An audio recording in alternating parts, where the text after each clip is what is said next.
Hi, welcome to Pure Love episode 14. Hey y'all, this is Pure Love, and Pure Love, for those who don't know, is a project of the Heal Project. The Heal Project is my brainchild. That its platform is that comprehensive or holistic sex education is a tool to ending child sexual abuse.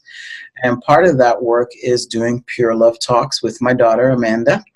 And we just kind of story tell, and share instances of how I raised her and how we developed our relationship, and all the wonderful stuff and the pitfalls of that. So today's topic is birth. And we wanted to talk about this topic. And why do we want to talk about this topic, Mandy? Because I just found out that I'm going to have a baby. Yay! My daughter's pregnant. She's preggers, and I'm going to be a grandparent, and I'm super excited about that. And so, with the birth, with being pregnant, a lot of things have come up, right? I'm thinking about what kind of a grandparent I'm going to be, and I'm sure, Mandy, you've been thinking about a million things. And in that, thinking about how I'm going to talk to my grandchild about sex and sexuality. And I'm sure Mandy's thinking about how she's going to talk about that as well. So this is like a new and fresh opportunity because we've been doing this talk show and we're talking in retrospect, right? Talking about how when Mandy was young, how we did stuff. And now it's going to be a whole new thing, a new era, new child, new experiences. So I don't know. Tell me what you've been thinking about, Mandy, about the little bambino. Well, honestly, I've been thinking about everything down to how I'm going to explain how the world is and just how to read and just languages and just everything. Like it's like the biggest blank slate you could ever have, almost like Mm-hmm. you're creating something completely new and completely fresh, and it's like you have to use every bit of wisdom and every little bit of knowledge that you've picked up in your life and trying to like pass that on to someone. That's such a humongous job, but I don't know. I'm excited to do it, but I'm also I realize the weight of how important it is. So it's like, it's a gift and a blessing, but it's a very weighted blessing. It Yeah. doesn't come for free, like it's not an easy thing that you just receive. But Right. I've already been like collecting children's books that I want to read the baby or the babies because I'm convinced you're having twins. Uh,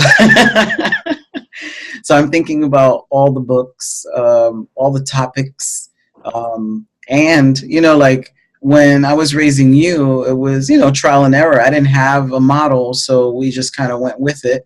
And now I can think back on how I raised you and then how I could support you in raising, your baby or babies. Yeah, and it's scary too. You want one? No, I think it's gonna be two, but in spirit. Twins running in our family. So yeah. James. Is there anything that that you're thinking it would be challenging to talk to the baby about, or something that you're really excited to talk to the baby about in terms of like gender and sexuality? I feel like it's all gonna be really exciting because it's just like it's a way to give them like vocabulary or an idea of who they could possibly be, or how to view or speak to the people around them. But I my biggest fear in explaining these topics to my child is how to let them know about these things without instilling a type of fear or hatred of the outside world, because it can be so harsh and unforgiving, and how Yeah. to like still remain true to yourself in spite of everyone else telling you that you're wrong or you're bad or whatever the world has to say, because it always has something to say. Hmm. So I always want to make sure that your child is strong and brave and able to like weather the storm. So, and because mental illness runs in our family, so that's a humongous, like, the one of the biggest fears that I have, because I know that it's more than a certain percentage of a chance that they will probably have something as well. So that's a thing that weighs heavy on my heart. Hmm. But it's not like I don't think it's a death sentence or anything like that. I think that it's something that we could navigate, especially because we have the information, and because it's not anything that we're hiding. We talk about it very openly, and we talk about our healing process and therapy and all the things that we need to do self care. So I think that we're coming from a positive standpoint, and having mental illness, whether it's anxiety, depression, and all the things that we're grappling with. I think that no matter what, we're well equipped with information and, of course, love and understanding and patience. So I'm hopeful that whatever the case may be, it's going to be great. And we have each other, From I know that since you were a child, we've always talked about when you get pregnant that I was going to be there, that we were going to do this together. And I'm really excited and happy that that is coming to fruition. That I'm going to be and I want to be a big part of this baby's life, because I am a strong believer that it takes a village, and it doesn't necessarily have to be mom and dad. It could be grandparent, aunt, uncle, best friends, lovers, lifelong friends. Like all of those things have a positive impact, can have a positive impact on raising a child, especially when you're communicating to each of these people about your values and how you want to raise the baby, and then who the baby's around. I know in raising you, you were always around activists, artists, queer people, just people of color, all of the people that I wanted you to be around, and learn some stuff from. So I think it's all wonderful and positive. you know I'm just nervous. I'm like the it's like you're going down a dark road. You can't see anything that's coming up ahead. So yeah.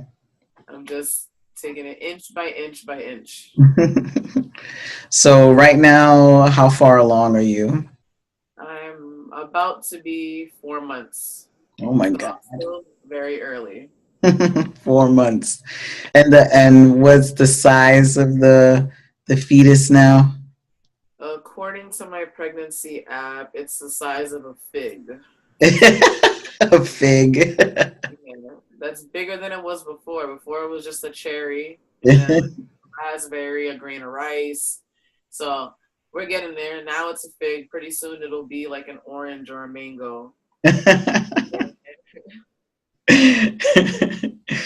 um, so now thinking about, we're jumping ahead. Of course, the baby has to be born first, and we start talking to it and all that, and introducing the baby to all the people around them. But as I'm thinking already about um, daycare, school. I'm also, selfishly, I'm thinking about me too, about how the baby's going to see me, and talking to the baby about who I am, like that I gave birth to you and that I am trans and that I'm going to be abueli, not abuela or abuelo, but abueli.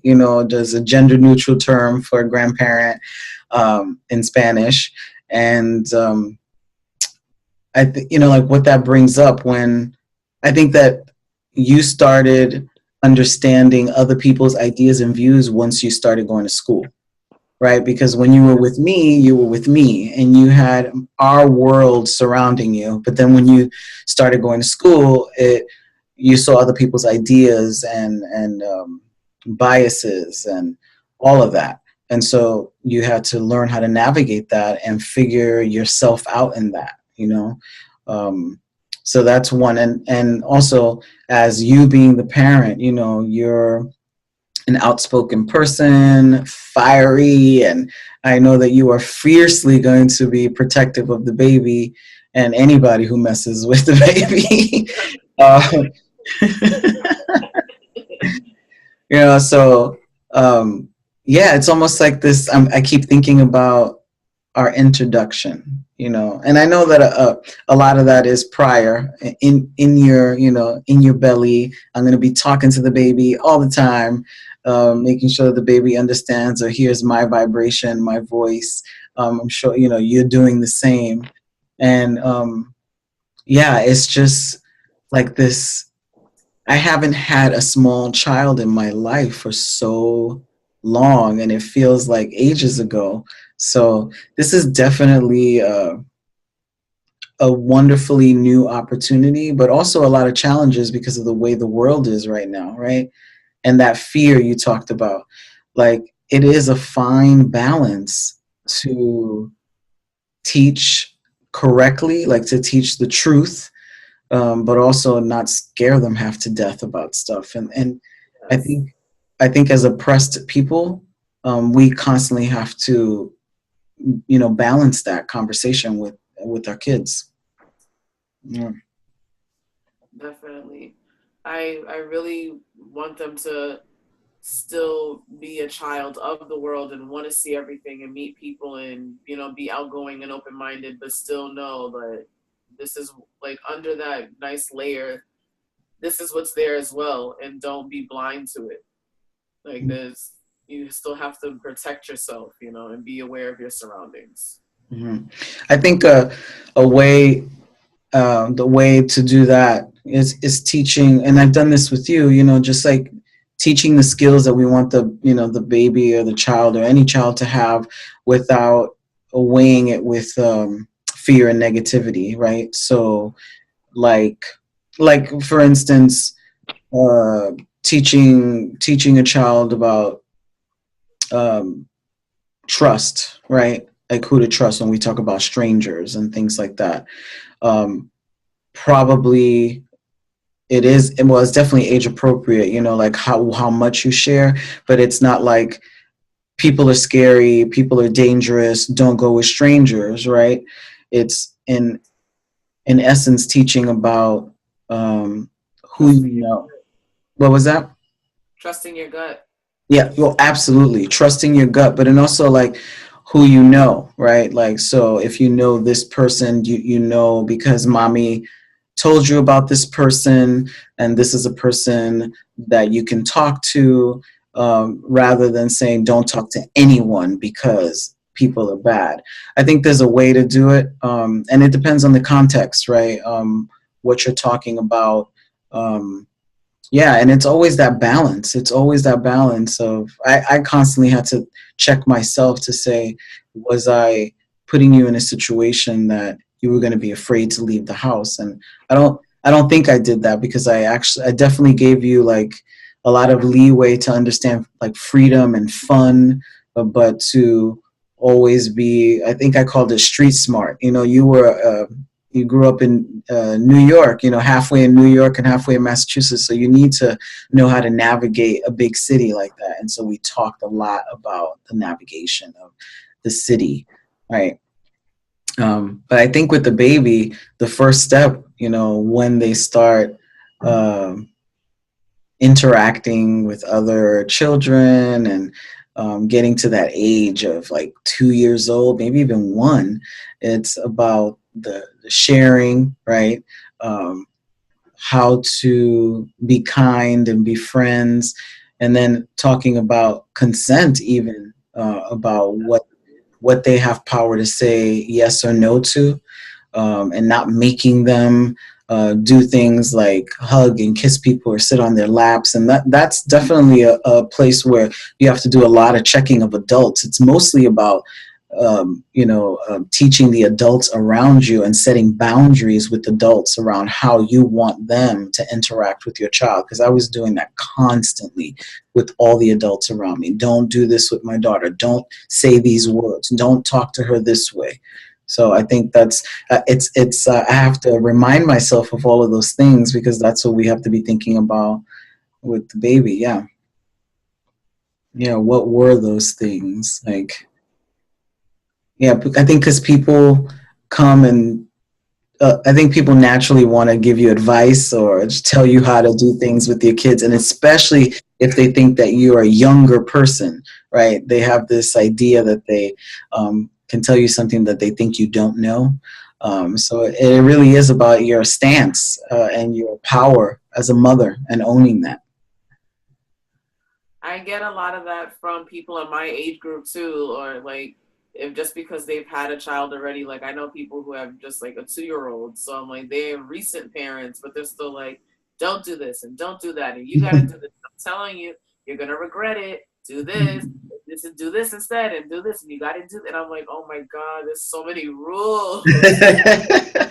So many rules. You can't. I'm just like, man, I might as well just like lay down and be a human incubator and just like feed myself and put a diaper on and just lay there and eat and rest. Just like grow the baby. It's a lot of work. It's hard work, but it's really, really rewarding and beautiful. But it is hard work, and it's constant work. It doesn't end. And it's a really, I think I often say it's one of the most difficult jobs and can be one of the most rewarding jobs you do in your life. But it is putting in constant intentional work about, yeah, because really you're shaping a human, right? You are the first contact in the shaping of this human being, and how they interact with other people, how they communicate, how they love, how they become friends. And I think everything that we've talked about is about that. It's really about that connection, and having information, just arming them with information, little at a time, but definitely that is the the power. That is the power.